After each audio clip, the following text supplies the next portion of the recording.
오늘 하나님께서 우리에게 주시는 말씀은 베드로전서 2장 1절에서 3절입니다. 베드로전서 2장 1절에서 3절입니다.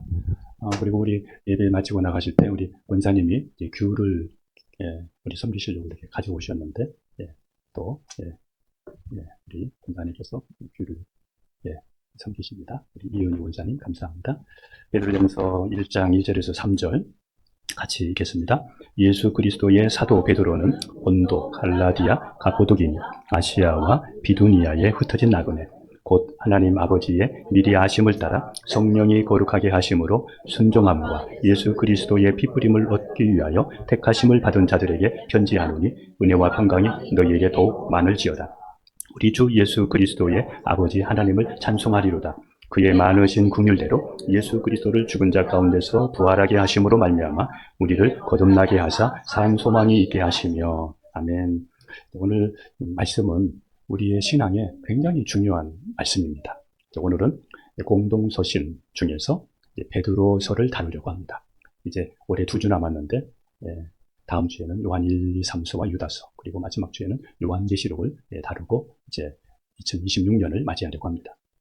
오늘 말씀 너무너무 중요하고, 그래서 여러분들이 메모도 하시고 이걸 또 우리의 삶에 이렇게 적용할 수 있으면 좋겠습니다.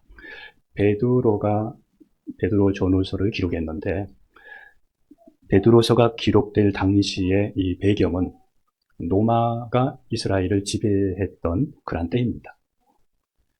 그런데 로마 황제가 예수 믿는 사람들을 불법 단체로 간주하고 박해를 했습니다.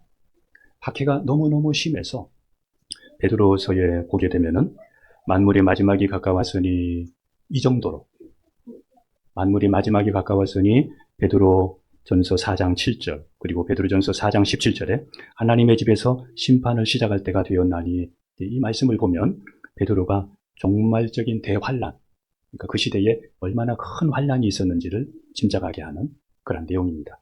그 환란의 때에 하나님의 백성들을, 성도들을 위로하고 또 그들이 어떻게 그 어려움을 극복할 수 있을지, 그러한 내용이 베드로서의 그런 내용입니다. 고난받는 그리스도인들이 주로 소아시아에 주로 흩어져서 살고 있었습니다.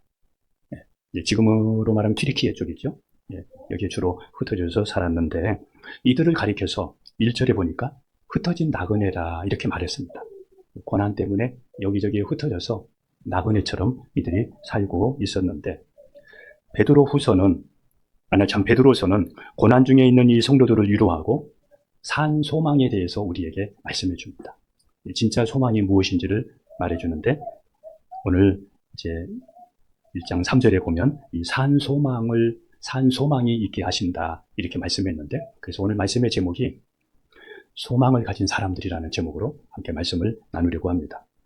산 소망인 하나님의 나라를 바라보면서 그 고난을 이기게 합니다. 베드로서를 기록한 목적은 고난 가운데 있는 성도들을 위로해주고, 그리고 참 소망을 바라보면서 그거를 극복할 수 있도록 하는 것이 베드로서를 기록한 목적이라고 할 수 있습니다. 본문 2절에 보게 되면 고난으로 인해 지금 나그네의 삶을 살고 있는 그러한 사람들에게, 그 사람들에 대해서 베드로는 이야기하는데, 그들은 버림받은 사람들이 아니다. 그들은 하나님께 버림받은 사람이 아니라 하나님이 미리 아시고 그리고 택하신 하나님의 백성이다 이렇게 말합니다. 자, 중요합니다. 우리에게도 그렇고, 특별히 우리가 고난 가운데 있을 때 우리는 버림받은 사람이 아니라 하나님이 미리 우리 가정을 아시고 택하시고, 그리고 예수 그리스도의 피뿌림으로 죄 사함 받아 하나님의 나라에 대한 산 소망을 가진 사람들이라고 오늘 본문은 이야기합니다. 그러니까 2절 말씀이 중요한데, 한번 2절 말씀만 다시 한번 읽어보겠습니다. 같이 갑니다. 시작. 곧 하나님 아버지의 미리 아심을 따라 성령이 거룩하게 하심으로 순종함과 예수 그리스도의 피뿌림을 얻기 위하여 택하심을 받은 자들에게 편지하노니 은혜와 평강이 너희에게 더욱 있을지어다. 아멘. 자, 지금 고난 가운데 있는 이러한 그리스도인들은 고난 중에 있지만 예수 그리스도의 피뿌림으로 말미암아서 죄 사함 받고 그리고 진짜 고향인 하나님의 나라를 향해 가는 사람들이라는 것입니다. 하나님의 나라를 향해 가는 사람들이라는 것입니다. 고난 가운데 있는 그들을 지금 이렇게 베드로는 말씀을 통해서 위로해 주고 있습니다. 베드로서 2장 특별히 11절은 이렇게 얘기합니다. 그리스도인들은 이 세상을 나그네 그리고 거류인처럼 살고 있다. 그렇게 이야기해요. 모든 그리스도인들은 이 세상을 나그네와 거류인처럼 살고 있다. 그렇게 이야기합니다. 그러니까 우리의 진짜 고향은 이 세상이 아니라 하나님의 나라, 이 본향이라는 것. 하나님의 나라가 우리의 본향이라는 것을 우리에게 말씀해 주고 있습니다. 이 세상은 고난도 있고 여러 가지 역경도 있고 또 예수 믿는 것 때문에 이런 핍박과 박해를 받으면서 나그네처럼 살 수 있지만 그러나 하나님의 나라를 소망하면서 살아가고 있는 하나님의 백성들, 그리스도인들이 산 소망을 가지고 살아가고 있다는 것을 우리에게 말씀해 주십니다. 이 베드로는 고난 중에 있는 그리스도인들에게 이렇게 얘기합니다. 3절에 하나님을 찬송하라고 말합니다. 하나님을 찬송하라 이렇게 이야기합니다. 하나님을 찬송해야 될 이유도 말씀하셨는데 그 이유는 첫 번째 3절 말씀을 보십시오. 하나님께서 긍휼히 여기사 우리를 하나님의 자녀 삼아 주셨기 때문이다 이렇게 말합니다. 저와 여러분들이 구원받은 것은 하나님이 긍휼히 여겨주셨기 때문입니다. 저와 여러분들이 하나님의 자녀된 것은 하나님이 우리를 불쌍히 여겨주시고 긍휼히 여겨주셨기 때문에 우리가 하나님의 자녀가 된 것입니다. 그러므로 그 하나님을 찬양하라 이렇게 말씀합니다. 두 번째는 십자가에 죽으시고 부활하신 예수님을 우리가 나의 주인으로 믿음으로 말미암아 거듭나게 되었기 때문에 하나님을 찬송하라 이렇게 말합니다. 3절에 있는 말씀을 보십시오. 우리를 거듭나게 하신 하나님을 찬양하라 이렇게 말합니다. 마지막 세 번째는 우리가 거듭나기 전에는 일시적이고 결국 죽음으로 끝나는 이 세상의 소망. 지금 이 세상의 소망을 우리가 가지고 있지만 그 소망은 일시적이고 언젠가는 그냥 죽으면 끝나는 그러한 소망인데 그런데 오늘 3절에 보게 되면은 이제는 영생이 있는 영원한 하나님의 나라에 대한 산 소망을 주셨기 때문에 그 하나님을 찬송하라. 영원한 하나님의 나라에 대한 소망을 주셨기 때문에 그 하나님을 찬송하라. 이렇게 말씀했습니다. 그러므로 우리가 고난 가운데 있을 때 우리는 기억해야 됩니다. 나를 하나님의 자녀 삼아 주신 거 감사하고 두 번째는 내가 하나님의 자녀로 거듭난 거 그리고 세 번째는 하나님 나라에 대한 산 소망을 가지고 살아갈 수 있는 것 이것을 인해서 우리가 오히려 하나님을 찬송할 수 있어야 됩니다. 여러분이 지금 환경이 어떠하든지 이 하나님을 찬송하는 여러분 되기를 주님의 이름으로 축복합니다.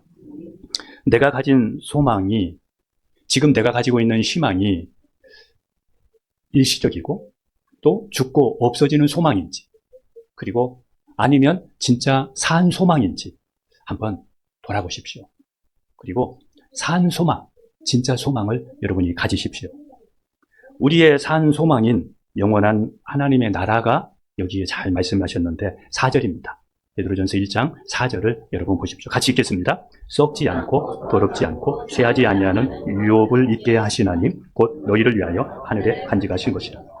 이 하나님의 나라는 썩지 않고 썩거나 더럽지 않고 그리고 쇠하지 않는 나라이고 또 이 나라를 우리가 유업으로 받는다고 말씀합니다. 자, 그러니까 세상 나라와 전혀 반대되는 그러한 하나님의 나라입니다. 다시 보십시오. 하나님의 나라는 썩지 않는다. 변하지 않는다. 더럽지 않다. 그리고 쇠하지도 않다. 그런데 이 나라를 우리가 유업으로 받는다.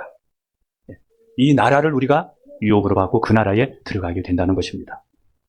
하나님의 나라를 산 소망이라고 하는 것은 이 세상의 소망과 구별된 진짜 소망이 무엇인지 그리고 하나님의 나라가 진짜 참 소망이기 때문에 산 소망이다 이렇게 말씀한 것입니다. 이 나라는 그리스도인들을 위해서 하늘에 간직된 나라다 이렇게 4절에 말씀했습니다. 사람들 중에는 일시적인 소망에 속아서 그것이 영원한 기쁨을 주는 것처럼 사는 사람들이 참 많습니다. 나폴레옹이 알프스산을 넘어갈 때에 기진맥진한 군사들에게 이렇게 얘기합니다.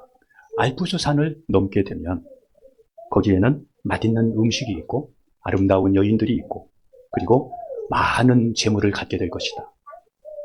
이 나폴레옹의 말을 듣고 그들은 알프스산 너머의 음식과 아름다운 것을 바라보면서 그들이 힘든 그 어려움을 잘 넘어서 전쟁을 하게 되었다는 그런 내용을 아마 여러분도 알 것입니다. 이 세상이 주는 소망은 이렇게 기만적이고 공허하고 거짓된 소망들이 참 많습니다. 그러나 하나님 나라에 대한 산 소망은 실제로 우리에게 주어지는 진짜 소망이기 때문에 오늘 1장 3절에 산 소망이다 우리에게 말씀했습니다. 우리의 소망은 하나님이 우리의 소망이 되고 예수님이 우리의 소망이 되고 그리고 하나님의 말씀이 우리의 소망이고 하나님의 말씀에 의지해서 기도하는 것이 저와 여러분의 소망이 되기를 축복합니다. 두 번째, 산 소망을 가진 하나님의 백성에게는 4가지의 신분이 주어진다고 말씀했습니다. 산 소망을 가진 그리스도인들에게는 4가지의 신분이 있습니다. 베드로전서 2장 9절과 10절을 같이 보겠습니다. 같이 갑니다. 그러나 너희는 택하신 족속이요 왕같은 제사장들이요 거룩한 나라요 그의 소유가 된 백성이니 이는 너희를 어두운 데서 불러내어 그의 기이한 빛에 들어가게 하신 이의 아름다운 덕을 선포하게 하려 하십니다. 10절입니다. 너희가 전에는 백성이 아니더니 이제는 하나님의 백성이요 전에는 국류를 얻지 못하였더니 이제는 국류를 얻은 자입니다. 자, 이 산 소망을 가진 사람에게는 4가지의 신분이 있는데 첫째는 택하신 족속이라는 것입니다. 택하신 족속이란 하나님이 택하시고 불러 모은 하나님의 친백성을 말합니다. 하나님의 백성. 하나님이 미리 택하시고 불러 모은 하나님의 친백성. 저와 여러분이 하나님의 친백성이라는 것입니다. 우리는 하나님이 미리 아시고 예정하여 하나님의 백성이 되게 하신 하나님의 택하신 족속이라는 것. 이거를 여러분 꼭 기억하십시오. 우리는 이 땅의 많은 사람들 가운데서 택함을 받아 하나님의 백성이 되었다는 이 긍지를 가지고 하나님의 백성이라는 긍지를 가지고 행복한 우리가 나그네의 삶을 살 수 있어야 됩니다. 고난 중에도 고난 가운데 무너지지 않고 고난 가운데도 하나님을 가까이 할 수 있어야 됩니다. 두 번째는 왕같은 제사장이라고 그랬습니다. 저와 여러분을 가리켜서 왕같은 제사장이라고 말씀합니다. 제사장은 아무나 되지 않고 특히 아론의 자녀들만이 제사장이 되었습니다. 제사장이 하는 일은 사람들의 죄 문제를 도와주어서 죄 사함 받고 생명을 얻도록 하는 것이 이 제사장이 하는 일입니다.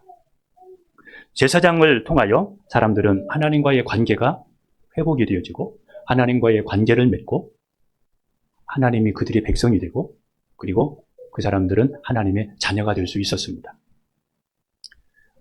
우리는 제사장들처럼 하나님께 직접 나가서 하나님께 기도할 수 있고 그리고 하나님의 말씀을 우리가 읽고 들으면서 하나님과의 관계 속에서 살 수 있고 그리고 세상 사람들이 하나님을 알지 못하는 세상 사람들에게 하나님을 알게 해서 그들이 하나님을 통해서 영생을 얻도록 이렇게 구약의 성직자와 같은 사람이라는 것입니다. 그래서 저와 여러분들을 가리켜서 왕같은 제사장이다 그렇게 말씀했습니다. 그래서 우리가 할 일이 있습니다. 우리는 하나님께 늘 나가서 하나님께 기도하고 또 말씀을 읽고 그리고 아직도 하나님을 알지 못하는 예수님을 믿지 못하는 사람들에게 복음을 전해서 그들이 하나님의 백성이 될 수 있도록 해야 될 책임이 있습니다. 세 번째는 거룩한 나라라고 그랬습니다. 여기 보니까 이 거룩한 나라는 세상 나라와 구별된 거룩한 나라다 이렇게 말했습니다. 저와 여러분들은 거룩한 나라라는 겁니다. 저와 여러분들은 세상 나라가 아니라 거룩한 나라의 백성이라는 것입니다. 세상 나라는 거짓과 또 음란 이런 더러운 나라라면 우리는 예수 그리스도의 피로 죄 사함 받은 세상과 구별된 거룩한 나라에 속한 사람들입니다. 우리는 기억해야 됩니다. 저와 여러분들은 거룩한 나라 백성입니다. 그러니까 거룩한 나라 백성답게 살아야 됩니다. 저와 여러분들은 세상 사람들과 똑같이 살아서는 안 됩니다. 말도 행동도 세상 사람과 같이 해서는 안 됩니다. 우리는 거룩한 나라 백성이기 때문입니다. 우리는 하나님의 말씀을 따라 살면서 성령 하나님께서 우리를 늘 거룩하게 하는, 그래서 거룩한 나라 백성이고, 우리는 세상 나라와 구별된 거룩한 나라 백성이라는 이 자부심을 가지고 우리가 이 세상을 기죽지 말고 세상에 주눅들지 말고 우리가 힘있게 살아낼 수 있기를 축복합니다. 네 번째는 하나님의 소유된 백성이다, 이렇게 말씀했습니다. 우리가 전에는 마귀에게 속하여 죄의 종이었지만 지금은 예수님이 우리를 피값으로 사셔서 우리가 하나님의 소유가 되어져서 우리는 하나님의 소유된 백성이 되었습니다. 우리가 하나님의 소유된 백성이기 때문에 하나님이 항상 우리와 함께 계시고 하나님이 우리를 인도하십니다. 그래서 우리가 기도할 때에 하나님께서 우리에게 은혜를 주시고, 그리고 우리는 하나님의 영광을 위해서 살아가는 것입니다. 이것이 그리스도인입니다.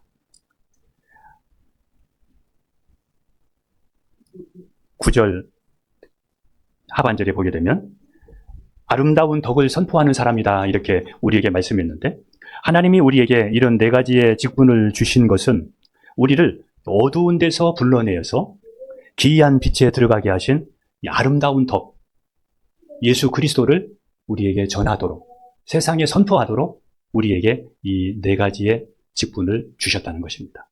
그래서 우리는 기억해야 됩니다. 어두운 데서 우리를 불러내서 빛 가운데로 들어가게 하신, 산 소망을 갖게 하신 예수 그리스도, 이 하나님의 은혜를 우리는 세상에 흘러보내야 되고 세상에 전해야 된다는 것입니다. 우리가 전에는 어두움에 있었고 영원한 죽음 가운데 있었지만 예수님을 믿는 순간 하나님이 우리를 생명의 빛 가운데로 우리를 불러들여서 우리가 죄와 사망에서 구원받았습니다. 사람들은 이런 아름다운 덕을 모르고 지금도 죄와 사망 가운데 있기 때문에 예수 그리스도의 아름다운 덕을 저와 여러분들이 선포하고 또 전해야 된다는 것입니다. 이것이 우리가 해야 될 책임입니다. 베드로서는 하나님이 우리를 구원하신 목적에 대해서 구체적으로 기록하고 있는데, 특별히 한마디로 말하면 하나님의 신의 성품에 참여하도록 하기 위함이라고 말씀했습니다. 베드로후서 1장 4절을 보겠습니다. 같이 갑니다. 이로써 이 보배롭고 지극히 큰 약속을 우리에게 주사 이 약속으로 말미암아 너희가 정욕 때문에 세상에서 썩어질 것을 피하여 신성한 성품에 참여하는 자가 되게 하려 하셨느니라. 하나님께서 우리를 구원하시고 산 소망을 주시고 또 우리에게 이 네 가지의 직분을 주신 이유는 하나님의 신성한 성품에 참여하도록 하기 위해서 우리에게 이런 은혜를 주셨다는 것입니다. 우리가 이제 겨울 돼가니까 길거리에 붕어빵을 이렇게 팔고 있는데, 붕어빵은 모양이 다 똑같습니다. 그래서 누구를 닮으면 이 붕어빵과 같다, 이렇게 이야기합니다. 같은 유전자를 가졌기 때문에 서로 닮는 것입니다. 예수님을 주인으로 믿는 사람은 하나님의 자녀요, 하나님의 백성입니다. 그러므로 하나님의 성품을 담습니다. 하나님의 성품을 담습니다. 하나님의 자녀는 그래서 하나님의 신성한 성품을 우리가 갖게 됩니다. 그리고 이것이 우리의 삶에 이렇게 나타나야 됩니다. 우리는 하나님의 말씀을 통해서 하나님의 신성한 성품을 오늘도 닮아가고 오늘도 하나님의 성품이 우리 안에 내재되어지고 더 깊어지게 하는 것입니다. 베드로후서 1장은 신성한 성품에 참여하는 것에 대해서 아주 구체적으로 말씀했습니다. 첫 번째는 베드로후서 1장 5절입니다. 같이 갑니다. 그러므로 너희가 더욱 힘써 너희 믿음의 덕의 지식을, 신성한 성품에 참여하는 것, 그 시작은, 하나님의 신성한 성품에 참여하는 그 시작은 믿음에서부터 시작이 됩니다. 우리가 예수님을 나의 주인으로 믿으면서부터 하나님의 신성한 성품이 시작이 됩니다. 예수님을 믿지 못하면 하나님의 성품이 우리에게 나타날 수가 없겠죠.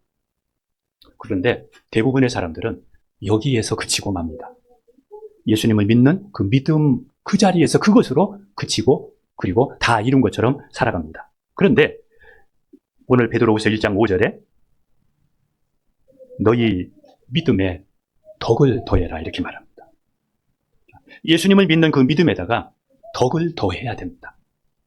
덕을 더해 나가는 것, 이것이 하나님의 신성한 성품에 참여하는 것입니다.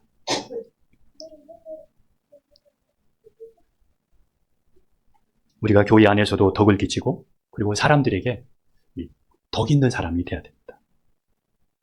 하나님의 성품이 이렇게 덕으로 나타나는 겁니다. 그래서 여러분 주위에 또 여러분 옆에 앉아있는 분들에게 여러분들이 덕이 있는 사람이 되십시오. 그리고 여러분을 만나는 사람들에게 덕을 끼치는 사람이 되십시오.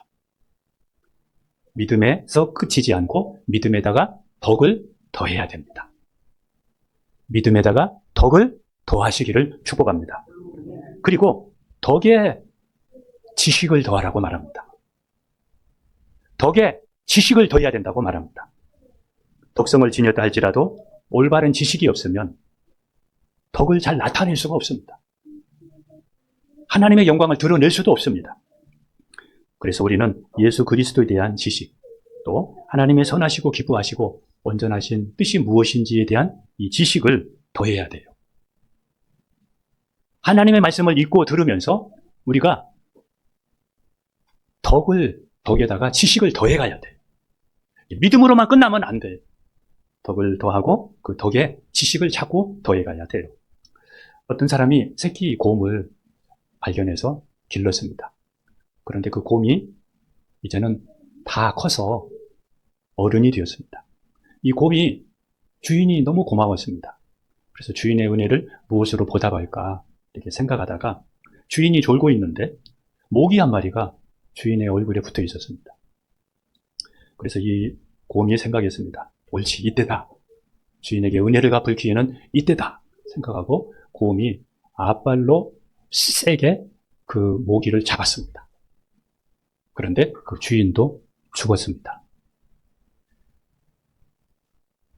사랑은 우리가 마음만으로 되는 것이 아니라 지식이 있어야 됩니다.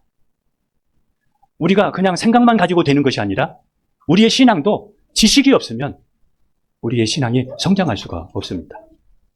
자, 우리 기억해야 됩니다. 믿음에다가 무엇을 더해요? 덕을 더하고 덕에 무엇을 더해요? 지식을 더해야 된다. 믿는 것으로 끝나면 기독교는 신뢰를 잃어버리고 우리는 형제들에게 누구에게도 복음을 전할 수가 없습니다.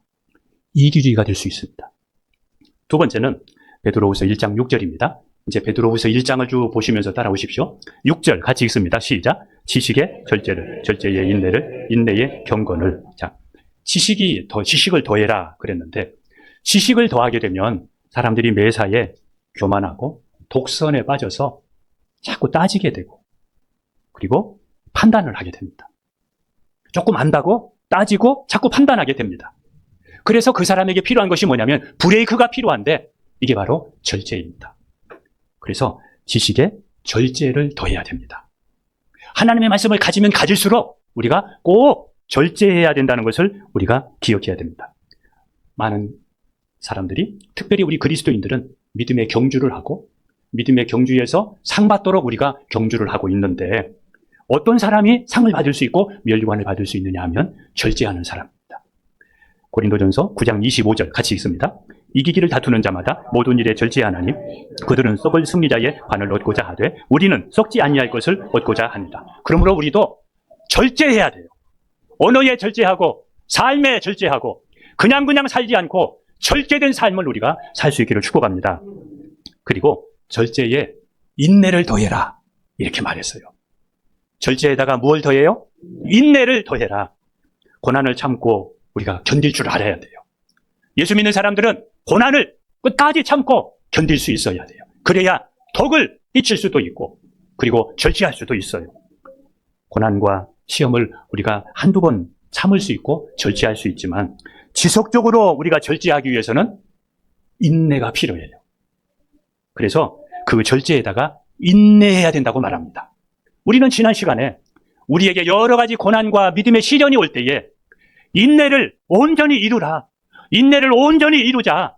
이렇게 함으로 말미암아 우리가 나중에 모나고 거칠고 이런 부분이 다듬어져서 온전하고 부족함이 없는 그리고 넉넉하게 하나님 나라에 들어갈 수 있는 사람이 된다고 우리가 지난 시간에 말씀을 나눴는데 우리는 절제에다가 인내를 더해야 됩니다. 제가 오늘 처음에 말씀 시작하면서 오늘 말씀 중요합니다. 이렇게 말씀했습니다. 예.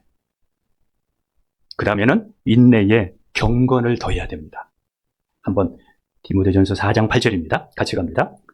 자, 시작. 육체의 연단은 약간의 유익이 있으나 경건은 범사에 유익하니 금생과 내생에 약속이 있느니라. 예, 우리가 방금 고린도전 방금 우리가 그 베드로후서에 있는 그 말씀 6절에 있는 말씀 여기에 이제 경건을 더해야 된다. 그런데 이 경건은 우리에게 현세와 내세에게 우리에게 유익이 된다. 이렇게 말씀했습니다. 그래서 우리는 인내하되 짜증스러운 모습으로 짜증스럽게 말하면서 인내하는 것이 아니라 경건한 인내가 되어야 됩니다. 어떤 인내요? 경건한 인내를 할 수 있어야 됩니다. 말에도 우리의 성품에도 속에는 불이 나도 우리의 모습이 경건한 모습으로 갈 수 있도록 우리가 성숙해야 됩니다. 경건은 저절로 생기지 않습니다. 경건은 훈련이 필요합니다. 그래서 매일매일 우리가 훈련을 해야 됩니다. 그래서 우리가 베드로전서 4장 8절에 온전한 신앙을 갖기 원하면 범사에 우리가 유익한 경건을 훈련해야 된다. 이렇게 말씀한 것입니다. 저는 그러기 위해서 한 가지 여러분에게 말씀을 드리고 싶은 것은 우리가 민수기서를 수요일과 금요일 강의하는데 민수기서에 또 나오고 또 레위기서에서도 이런 내용이 나옵니다. 특별히 요즘에 그 성경을 이제 2025년 삼독제 우리가 읽어가는데 이 레위기서에 이런 말씀이 나오는데 한번 같이 보겠습니다. 레위기서 4장 13절 14절입니다. 같이 갑니다. 만일 이스라엘 온 회중이 여호와의 계명 중 하나라도 불의 중에 범하여 허물이 있거나 스스로 깨닫지 못하다가 그 범한 죄를 깨달으면 회중을 수송아지를 속죄제로 드릴지니 그것을 회막 앞으로 끌어다가. 자, 이게 무슨 얘기냐면 하나님의 말씀을 읽거나 들을 때 예전에 그게 죄인 줄 몰랐는데 이게 죄구나 이런 것이 깨달아지면 하나님 앞에 속죄제를 드렸어요. 예전에는 몰랐는데 내가 깨닫고 이게 죄구나, 잘못했네. 우리는 잘못했냐고 끝나잖아요. 여기서 말씀드리는 것은 잘못한 것을 깨달으면 회개해야 됩니다. 하나님 앞에 회개해야 됩니다. 그래서 말씀을 읽고 들을 때 여러분 늘 그때그때마다 회개하십시오. 그래야 경건을 더할 수가 있습니다. 그 다음에 이제 세 번째입니다. 경건에 형제 우애를 더해라 이렇게 말씀합니다. 베드로후서 1장 7절입니다. 같이 갑니다. 경건에 형제 우애에 사랑을 더하라. 자, 경건을 추구하다 보면 하나님과의 관계만 생각하고 다른 사람들을 소홀히 할 수가 있습니다. 다른 사람들을 함부로 대할 수가 있습니다. 하나님만 생각하고 사람이 눈에 보이지 않을 수 있습니다. 그런데 하나님은 형제 간에 우애하는 것, 이거를 선하고 아름답다 이렇게 말씀했습니다. 같이 봅니다. 시편 133편 1절입니다. 시작. 보라, 형제가 연합하여 동거함이 어찌 그리 선하고 아름다움. 우리는 하나님을 경외할 뿐 아니라 형제와 우애해야 됩니다. 여러분의 가정에 여러분 우애하십시오. 여러분이 먼저 우애해야 됩니다. 여러분이 풀어야 됩니다. 여러분이 그 시작이 먼저 돼야 됩니다. 그리고 형제의 우애에 사랑을 더해야 됩니다. 형제의 우애에다가 뭘 더해요? 사랑을 더해야 됩니다. 그래서 내 이웃을 내 몸같이 사랑할 때 우리가 그들에게 복음도 전할 수 있습니다. 이제 말씀을 마치려고 합니다. 따라오다가 이게 기니까 나는 안 되겠네 하고 지금 집중력이 우리가 떨어질 수 있습니다. 하나님의 신성한 성품, 이거는 우리에게 반드시 우리가 가져야 될 덕입니다. 성품은 타고난 것이지만 본인이 어떻게 개발하느냐에 따라서 달라질 수 있습니다. 신성한 성품도 마찬가지입니다. 자꾸 이거를 개발해야 됩니다. 우리가 하나님이 원하시는 신성한 성품을 가지고 우리 주 예수 그리스도를 아는 일에 우리가 게으르지 말고 예수님도 잘 알고 하나님과 친밀한 관계를 우리가 가질 수 있어야 됩니다. 베드로후서 1장 8절을 같이 갑니다. 시작. 이런 것이 너희에게 있어 흡족한즉 너희로 우리 주 예수 그리스도를 알기에 게으르지 않고 열심 없는 자가 되지 않게 하려니와. 자, 예수님을 우리가 아는 일에 우리가 열심을 내고 하나님을 아는 일에 열심을 내어서 우리가 하나님의 신성한 성품이 우리에게 정착되게 해야 됩니다. 하나님의 신성한 성품을 가지 못한 사람을 가리켜서 베드로후서 1장 9절은 이렇게 얘기합니다. 같이 갑니다. 시작. 이런 것이 없는 자는 맹인이라 멀리 보지 못하고 그의 옛 죄가 깨끗하게 된 것을 잊었느니라. 하나님의 신성한 성품이 없는 사람은 맹인과 같이 함부로 산다는 것입니다. 우리를 부르시고 택하신 은혜를 잊지 않도록 우리가 힘써서 잘못된 신앙생활로 실족하지 않고 우리가 예수 그리스도의 또 하나님의 신성한 성품이 우리의 성품이 될 수 있도록 우리는 힘써야 됩니다. 이제 말씀을 정리하겠습니다. 성경에는 아슬아슬하게 구원받은 사람들이 많이 나옵니다. 우리는 하나님의 은혜에 의해서 우리가 믿음으로 구원받지만 성화의 과정에서 자신의 부족함으로 인해서 내가 구원받았는지 확신을 갖지 못하고 살아가는 사람이 많습니다. 그러나 하나님의 신성한 성품에 참여하는 사람은 하나님의 나라를 넉넉하게 들어갈 수 있다고 말씀합니다. 베드로후서 1장 11절 같이 갑니다. 이같이 하면 우리 주 곧 구주 예수 그리스도의 영원한 나라에 들어감을 넉넉히 너희에게 주시리라. 나는 하나님의 나라에 넉넉하게 들어갈 수 있을지 한번 여러분들 한번 생각 한번 해보시고 한번 자문해 보십시오. 나는 하나님의 나라에 넉넉하게 들어갈 수 있을지, 오늘이라도 세상을 떠나면 나는 하나님 나라에 넉넉하게 들어갈 수 있을지 한번 생각해 보시고 말씀과 기도로 성령 충만하여 이 신성한 성품으로 덕을 끼치고 그리고 나를 부르심과 택하신 그 은혜 안에 우리가 거해야 됩니다. 고난 중에도 하나님을 찬송하며 하나님께 대한 우리가 산 소망을 가지고 이렇게 살아갈 수 있는 성숙한 저와 여러분이 되기를 축복합니다. 기도하겠습니다. 모든 걸 잃은 그날에도 나는 주를 떠나지 않았네. 침묵 속에서 무너져도 주의 이름만 부르짖었네. 전주 없이 닥친 시련이 내 영혼을 흔들어도 주신 이도 거두신 이도 오직 주 한 분이시기에 마침내 주의 손이 다시 날 일으키시네. 깊은 눈물의 밭에서 은혜가 꽃피네. 내 고통의 끝